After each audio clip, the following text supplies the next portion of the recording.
दोस्तों, स्वागत है आपका इस नए वीडियो में। हमारी जिंदगी में कई बार हम खुद को एक मुश्किल घड़ी में पाते हैं। कई बार हमें बड़े फैसले लेने पड़ते हैं, लेकिन हमें यह नहीं पता होता कि वह सही है या गलत। क्या उस फैसले का परिणाम हमारे जीवन में खुशियां लाएगा या मुसीबत। लेकिन कई बार हमारे पास सही निर्णय लेने की सुझाव नहीं होते और हम जल्दबाजी में फैसला कर लेते हैं, और उन फैसलों की वजह से हमारी जिंदगी सुखमय हो सकती है या फिर हमारी जिंदगी नरक से भी बढ़कर हो सकती है। इसलिए सही फैसला लेने की क्षमता हमारे जीवन में सफलता हासिल करने के लिए आवश्यक है। तो चलिए आज की इस बोध कहानी के माध्यम से जानते हैं कि जीवन में सही फैसले कैसे लिए जाएं, और यह भी कि सही निर्णय लेने के तरीका कौन सा है। दोस्तों, हमारे चैनल पर आपका दिल से स्वागत है। वीडियो को अंत तक जरूर देखें और चैनल को सब्सक्राइब अवश्य करें। तो बिना किसी देरी के कहानी शुरू करते हैं। दोस्तों, कई साल पहले की बात है। एक छोटे से राज्य में एक बौद्ध भिक्षु निवास कर रहे थे, जिन्हें सभी जगहों पर उनके ध्यान के बड़े चर्चे थे। वह बौद्ध भिक्षु बहुत ज्ञानी थे। उनके पास लोग बहुत दूर दूर से आते थे ताकि वे उनसे अपनी समस्याओं का समाधान प्राप्त कर सकें। उनके पास कोई भी कैसी भी समस्या लेकर क्यों ना आए, वह समस्या का समाधान अवश्य करते थे। जब भी वह किसी की समस्या सुनते तो उस समस्या को बड़े ही ध्यान से सुनते, समझते, उसमें लीन हो जाते, और उसके बाद कुछ देर के लिए वह आंखें बंद करते और समस्या के बारे में से सोच विचार करते और उसके बाद उसका समाधान दे दी। ऐसे में कोई भी व्यक्ति उनके बारे में केवल एक ही बात सोचता था, शायद इन साधु के पास कोई ऐसी चमत्कारिक शक्तियां हैं जिससे यह समाधान पूछते हैं और उसके बाद हमें वह समाधान बताते हैं। एक बार एक युवक ने उन महाराज से यह पूछ भी लिया, क्या आपके पास ऐसी कोई चमत्कारी शक्तियां हैं जिसके कारण आप हमारी समस्याओं का समाज करते हैं, या आपके पास ऐसी कोई दिव्य दृष्टि है जिससे आप हमारी समस्याओं का समाधान खोज पाते हैं। उस युवक की यह बात सुनकर वह साधु जोर जोर से हंसने लगे, लेकिन उन्होंने उस युवक की बात का कोई जवाब नहीं दिया। उसके कुछ ही दिनों बाद उस राज्य में एक बड़ी अजीब सी घटना घटी।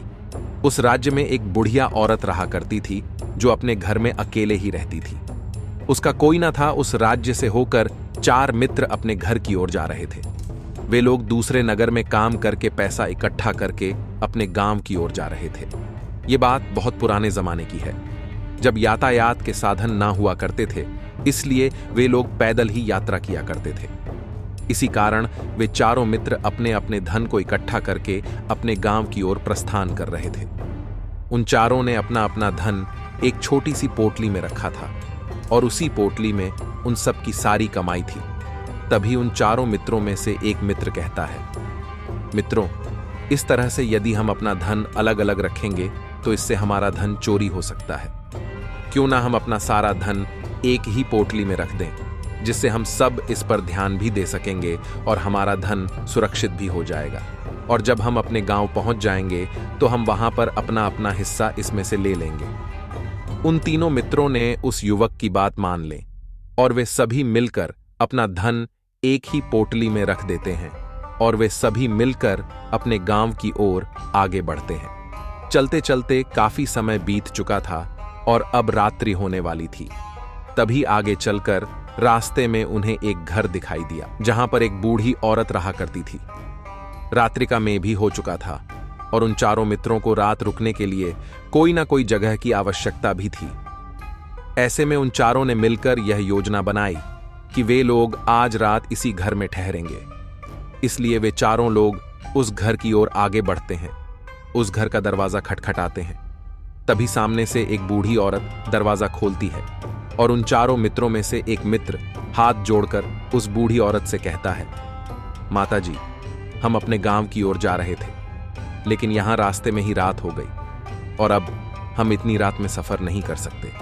इसलिए हमारी आपसे विनती है कि हम आपके यहां पर एक रात रुकना चाहते हैं। सुबह होते ही हम यहां से चले जाएंगे। उस बूढ़ी औरत ने काफी देर सोच विचार किया और उसके बाद वह बूढ़ी औरत कहती है, ठीक है, तुम सभी आज रात के लिए यहां पर रुक सकते हो। मुझे कोई दिक्कत नहीं, मैं खाना बनाने जा रही हूं। कहो तो तुम लोगों के लिए भी बना दूं। उन चारों ने सहमति जताते हुए कहा, हाँ, बिल्कुल। उसके बाद उन चारों मित्रों ने धन की पोटली उस बूढ़ी औरत को थमा दी और कहा, माताजी, इस पोटली में हमारे साल भर की कमाई है। हम चारों ने अब तक का अपना सारा कमाया हुआ धन इसी पोटली में रखा है और अब हम इसे आपको सौंपते हैं, क्योंकि यह हम चारों से ज्यादा आपके पास सुरक्षित होगा। हम बस इतना चाहते हैं कि यदि हम चारों में से कोई एक व्यक्ति से लेने आए तो आप इस पोटली को उसे मत देना। जब तक कि हम चारों एक साथ इस पोटली को लेने ना आए, तभी वह बूढ़ी औरत कहती है, ठीक है बेटा, यदि तुम चारों एक साथ आओगे तभी मैं इस पोटली को आपको सौंपेंगी, और वैसे भी आप लोग तो सुबह यहां से चले जाने वाले हैं। मैं आपको सुबह ही यह पोटली थमा दूंगी, वह धन की पोटली। उस बूढ़ी औरत को थमाकर चारों मित्र निश्चिंत हो जाते हैं कि अब उनका धन सुरक्षित है, और वे लोग खाना खाकर सो जाते हैं। अगली सुबह जब वह चारों उठते हैं तो सभी लोग अपनी आगे की यात्रा के लिए तैयारियां शुरू कर देते हैं। उन चारों नौजवानों में से एक नौजवान थोड़ा सा बदमाश था। वह अपने उन तीनों मित्रों से कहता है, भाइयों, इस बूढ़ी औरत ने हमारी रात भर खातिरदारी की है, हमें अच्छा भोजन खिलाया, सोने के लिए अच्छी जगह दी, रात भर यहां सर छुपाने के लिए एक अच्छा मकान दिया, और हमने अब तक उसके कुछ नहीं किया। वह बूढ़ी औरत अकेले ही खेतों में काम कर रही है। क्या हम सभी यहां से जाने से पहले इस बूढ़ी औरत की मदद नहीं कर सकते? उस बदमाश नौजवान ने मन ही मन यह योजना बना ली थी कि वह किसी तरह से भी उस बुढ़िया से पोटली हासिल करके ही रहेगा। बाकी के तीनों मित्र उसकी बातों में आ जाते हैं और वे सभी मिलकर उस बुढ़िया की मदद करने, अर्थात खेतों में काम करने के लिए चल पड़ते हैं। वे सभी मिलकर खेतों का काम कर ही रहे थे कि तभी वह बदमाश नौजवान अपने बाकी तीनों मित्रों से कहता है, मित्र, मुझे जोरों की प्यास लग गई है, मैं जरा उस बूढ़ी औरत से पानी मांग कर लाता हूं। वह बाकी मित्र भी अब काफी थक चुके थे, उन्हें भी जोरों की प्यास लगी थी, इसलिए वह तीनों मित्र उसे वहां से जाने की अनुमति दे देते हैं। जैसे ही वह बदमाश उस बूढ़ी औरत के पास पहुंचता है, वह उस बूढ़ी औरत से कहता है, माताजी, अब हम यहां से जा रहे हैं, कृपया करके हमारे धन की पोटली हमें वापस दे दे। इस पर वह बूढ़ी औरत कहती है, नहीं नहीं, जब तक तुम चारों एक साथ ना हो तब तक मैं वह पोटली किसी को नहीं दे सकती। तुम्ही ने तो कहा था कि जब तक हम चारों एक साथ ना हो तब तक यह पोटली किसी को नहीं देनी है। तभी वह बदमाश उन तीनों की तरफ इशारा करते हुए कहता, हे लाओ। उन तीनों ने सोचा कि हमारा मित्र हमारे लिए पानी लाना चाहता है, इसलिए वह हमसे आज्ञा मांग रहा है। तभी उन तीनों मित्रों ने इशारे में उस युवक से कहा, हाँ हाँ ठीक है, ले आओ। यह देख उस बुढ़िया को यह लगने लगा कि अब यह चारों यहां से जा रहे हैं और यह अपनी पोटली मांग रहे हैं।